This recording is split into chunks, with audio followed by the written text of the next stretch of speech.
Welcome to NTN Nightly. I am Canelle. This edition's top stories. The second phase of the traffic flow improvement program commences. Export Saint Lucia continues to provide invaluable support to the agriculture sector. CARICOM Chairman, the Hon Allen Chastanet, lauds a 10-point plan to strengthen relations between the Caribbean and Africa. All that plus the latest in youth development and sports, and the NTN Nouvelle a Creole. The Department of Infrastructure, Ports and Energy on Monday, 12 August 2019, embarked on the second phase of the Traffic Flow Improvement Program. This involves the construction of a second northbound lane from Sandals Halcyon to the Shock roundabout, widening of the existing roadway from a single to a double lane, and construction of retaining walls and pedestrian sidewalks. The overall aim of the project is to reduce traffic congestion and travel delays while improving road safety. The area between Sandals Halcyon and the Shock roundabout has been identified as a major bottleneck leading to heavy traffic congestion during peak commute hours daily. It is against that backdrop that the Traffic Flow Improvement Program was conceptualized. Upon completion, the travel experience for more than 27,000 daily commuters would be improved. Engineers and technical experts from the Department of Infrastructure, Ports and Energy, along with representatives of the contracting firm C.O. Williams Construction Limited, on Monday gathered at the site ahead of excavation works scheduled to begin Tuesday, 13 August 2019. Sherman Sylvester is the senior engineer in the Department of Infrastructure, Ports and Energy. The objective is to ensure that we have a four-lane dual carriageway going from the Friendshipping roundabout all the way to the Shock roundabout. So what you notice happening at the Sandals intersection, where you have two lanes merging into one, will no longer be. So you'll have that two-lane access where you'll be able to just traverse instead of what we have, the bottleneck we have within Sandals, which actually is a sub-point where persons can actually have little incidents and accidents.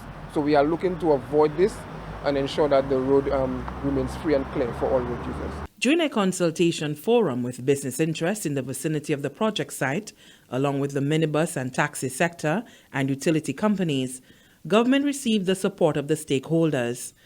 A major demonstration of that backing came from Sandals International, which allocated a substantial amount of its private property for the project. With several businesses in the vicinity of the project site and the volume of traffic constantly along the route, officials say heavy works will be undertaken mainly at night to minimize impact. Steve Brinkhurst is the contracts manager at C.O. Williams Construction Limited. The first phase of the works is actually building structures on this side, retaining walls, extending drainage, without little or no interference with the current traffic movement. The second phase is the interesting phase for us, because we have to mill or grind away the existing asphalt and put new asphalt down. And we're planning to do those works after hours, at night time, to minimise the traffic disruption. The problem here is that we cannot really divert this volume of traffic around this area. There's no routes. So that's what we've agreed with the ministry. We actually will do the work, the high impact work during the night. The construction of a second northbound lane from Sandals Halcyon to the Shock roundabout forms part of the government's wider plan for an improved road network in the north of the island. Senior engineer in the Department of Infrastructure, Sherman Sylvester, says a phased approach is being taken. The first part of the project, the initiative, actually started with the Windward Island gases, where we looked at soft measures on reducing the right turn into there. This is a second portion, and then we are going to go on to the other sections, for example, the Shock Hill, the Marysville intersection, the Rodney Bay intersection. This is government's intervention in phases. The Sandals to Shock roundabout road widening project is scheduled to be completed in 2 months at a cost of $2.5 million. From the Government Information Service, Lisa Joseph reporting. The importance of data in the decision-making process cannot be overstated, and for this reason, the Ministry of Tourism, Information and Broadcasting, Culture and Creative Industries has taken a critical step. The ministry has made significant headway in the establishment of the Tourism Satellite Account, TSA. The TSA is a standard statistical framework and the main tool for the economic measurement of tourism. It provides credible data on the impact of tourism and the associated employment and St. Lucia's balance of payments. It also provides information on tourism human resource characteristics and is a powerful tool for designing economic policies related to tourism development. Minister for Tourism, Information and Broadcasting, Culture and Creative Industries, Honorable Dominic Fedee, explained the benefits to St. Lucia. The tourism satellite account will significantly improve how we capture the impact of tourism. So taxes that are paid to government revenue, revenue powers in the hotel sector, average daily rates in the hotel sector, jobs in the tourism sector, linkages in the tourism sector. What is the dollar value? And so what we are able to do now with the establishment of the tourism satellite account is to give a comprehensive overview of how tourism is making an impact on the local economy. What is the real contribution of tourism to the economic fortunes, the economic development? How is tourism playing a role in the sustainable national economic development of our country? The implementation of the TSA is being fueled by the recognition that it will serve to increase and improve knowledge of tourism's importance relative to overall economic activity to the home country, assist in the development of more efficient tourism policies and employment, and creating awareness among the various players directly and indirectly involved in the tourism sector of its economic importance and, by extension, its role in all industries involved in the production of goods and services demanded by visitors. That includes the agriculture sector. Tourism Minister Honorable Dominic Fedee. Very soon we're taking a presentation to Cabinet. And the consultation is almost completed. I know that the template has been fairly advanced, and this is being piloted by the Department of Statistics. When completed, this is going to allow us to make more informed policy decisions about tourism. The TSA was developed by the World Tourism Organization, the Organization of Economic Cooperation and Development, the Statistical Office of the European Communities, and the United Nations Statistics Division. Export St. Lucia continues to provide support to the local business community. The agency recently assisted one of the island's exporters of agricultural produce to secure a new market. More from Anicia Antoine.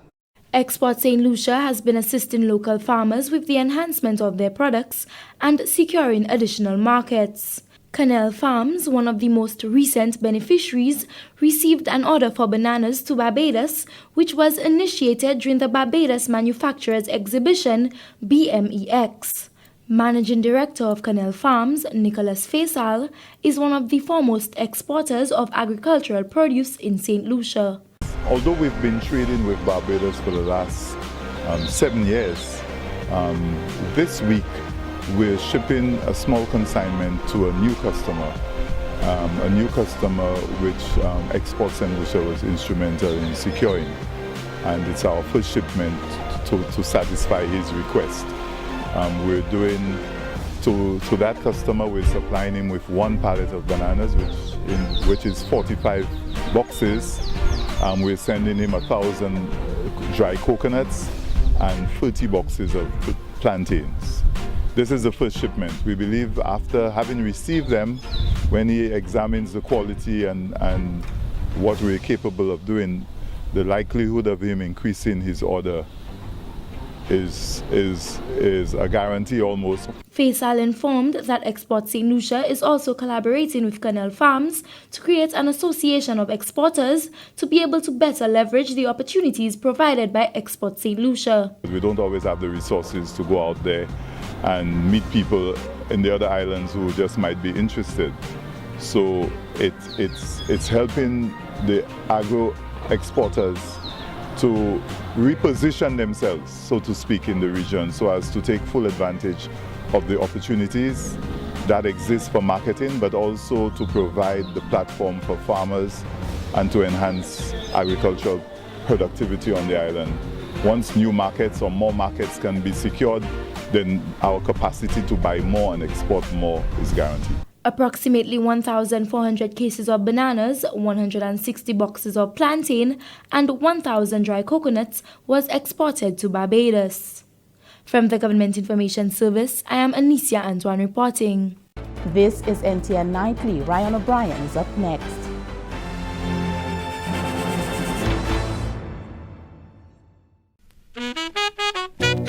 Black sigatoka is a fungal disease which affects the leaves of banana and plantain plants. It causes a reduction in the size of the bunch and the quality of the fruit. In commercial banana and plantain production, black sigatoka disease is controlled with chemical as well as non-chemical measures. Chemical measures involve the application of spray oil and fungicides.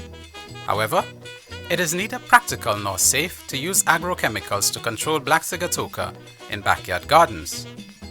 Non-chemical measures include good agronomic and cultural practices such as weed control and proper drainage. Affected parts of leaves should be pruned or cut off from the plant. Use a clean, sharp cutlass or knife. Infected leaves should be disposed of properly or added to a compost heap. For more information on how to treat and control black sigatoka on your farm or in your backyard garden, contact the Black Sigatoka Management Unit at 451-5491, 451-5894, or email bpmu@candw.lc. This message is brought to you by the Ministry of Agriculture in collaboration with the International Cooperation and Development Fund of the Republic of China on Taiwan. We join Ryan O'Brien for the latest happenings in youth development and sports. Thanks, Canelle. Welcome everyone to your segment from Youth Development and Sports on the NTN Nightly News. I'm Ryan O'Brien. President of the International Federation of Football Associations, FIFA, Giovanni Infantino, made a brief stopover in Saint Lucia Saturday evening to look at some projects and programs in which FIFA is involved. One such project is the Sports Academy, which is expected to be inaugurated in September. On his arrival at the George F.L. Charles Airport, Infantino spoke on the thinking of FIFA in getting involved in initiatives like what was being set up in Saint Lucia at the Sports Academy. We are educating as well. We are developing men and women, and for this reason it is absolutely crucial that we work closely together with the Federation, with CONCACAF, to make sure that when we work with schools, with academies, we integrate the personal education together with the football education. So in this respect, we will work together and make sure that the programs that will be put in place are very solid and future-oriented. Mr. Infantino also got the opportunity to visit the site of the Academy and the FIFA project completed by the Saint Lucia Football Association in Larissus Dennery. He also made a brief stop-off at the headquarters of the Saint Lucia Football Association in La Clery. Deputy Permanent Secretary in the Ministry of Youth Development and Sports, Liota Charlemagne Mason, is encouraging student athletes to keep working on their respective sporting disciplines. She was at the time delivering the welcome address as St. Lucia's student athletes return home with the Winter Island Schools Games Championship title recently. There is always room for improvement. You can all work on doing something just a little bit better. And if everybody does that, next year we can be here again to celebrate. So I urge you, don't become complacent, because there are other athletes looking at securing a place on the team. Again, as we salute you this evening, we are mindful of the discipline, the dedication and passion that is required for you to have accomplished this feat. And so we encourage you to keep working hard, remain focused, and success, of course, is bound to follow. And with that advice from Mrs. Mason to student athletes, we come to the end of your segment from Youth Development and Sports for today. I'm Ryan O'Brien. Thanks, Ryan. Prime Minister, the Hon Allen Chastanet, has returned from Barbados, where he attended a meeting with the President of Kenya in his capacity as Chairman of the Caribbean Community, CARICOM. The discussions also included host Prime Minister Hon Mia Motley, ministers representing Antigua and Barbuda, Dominica, Grenada, St. Vincent and the Grenadines, and Suriname, and CARICOM Secretary General Urin Larocque. A 10-point plan to heighten relations between the Caribbean and Africa was drafted. It was agreed, among other things, that efforts will be made to stage a CARICOM African Union Heads of Government Summit over the next 12 months. Barbados and Saint Lucia will partner in establishing an embassy in Kenya, and an invitation has been sent out to all other CARICOM countries to join in the venture.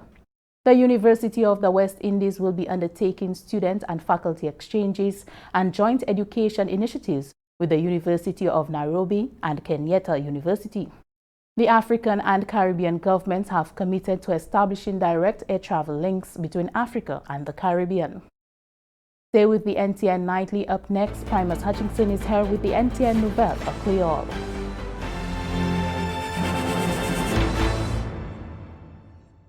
Cyclone ni force capable pour détruire tout ça qui est chimé yo. Nous passons de bout yo, mais nous ça fait préparation pour protéger la vie, bien et propriété nous. Premièrement, c'est fournir un plan pour management des désastres pour famille. Longtemps avant saison de cyclone là commencer. Discuter plan avec famille et faire assurance que tout le monde connaît ça yo pour faire.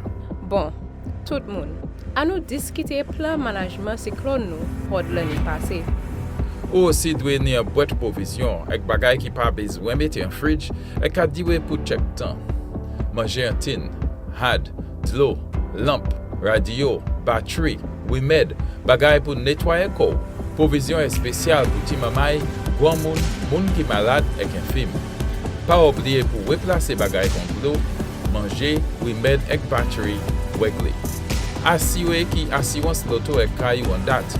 Exchange tout papier important pour l'eau paquet joigneux. Assurer qu'il caillou a dans bonne condition.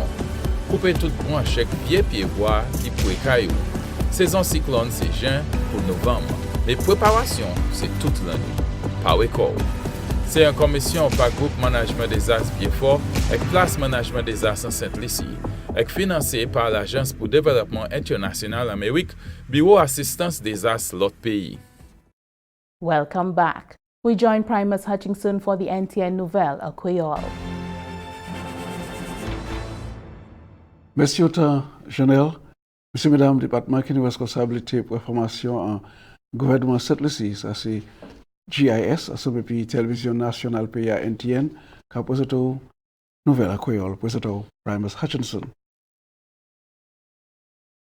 Ministre qui nous responsabilité pour transformation sociale, justice sociale et égalité, déclaré que le plan a bien avancé pour rétablir le gouvernement local. Honorable Leonard Montout remarque que l'établissement consiste pour ville et village plus capable pour aider le gouvernement en plan qui a fait pour pousser le développement pays à devant. Ministre Montout, pour ce plan là, devant une retraite pour les membres du Parlement et les officiers consiste ville et village, les maires et l'autre officier qui est engagé en développement commun. Session qui durée pour 3 jours, te précourt les 6 pour les 8 euros en Hôtel Bay Gardens. Principale raison pour 3 jours retraite ça là, c'était pour faire les participants plus au courant et aussi pour réviser la législation qui a gouverné les autorités locales et aussi pour faire assurer que ces législations qui a adressé le développement nouveau. Ministre là qui a responsabilité pour le gouvernement local, là, honorable tout expliquer qui, attention, c'est pour procurer ces concepts-là, plus autorisation en affaires gouvernement, et ajouter qui, le résultat est nécessaire pour la certains changements pour la législation aussi. Honorable tout annonce qui, il y a un gouvernement qui a considéré, c'est pour bailler ces concepts-là autorisation pour amasser taxes propriétaires. Il dit que malgré la majorité de ces paiements qui est allé pour le gouvernement central, il y a 7% qui est resté pour qu'on cette la conduit à faire. Selon le ministre Montout, ça ne veut pas dire action qui a réduit la responsabilité du département des affaires taxes payées, mais il est possible pour le gouvernement amasser taxes plus facilement. Le ministre a aussi renforcé le point qui Yon nan se raison pour virer implémenter élection pour gouvernement local, c'est pour procurer l'occasion pour agendrer et préparer les individus pour sa capacité pour conduire côté peut-être you peut juste trouver un chef à gouvernement et bien l'autre institution. Ambassade pour une organisation globale, Dr. Clyde Rivers, qui aussi adressé retraite salaire.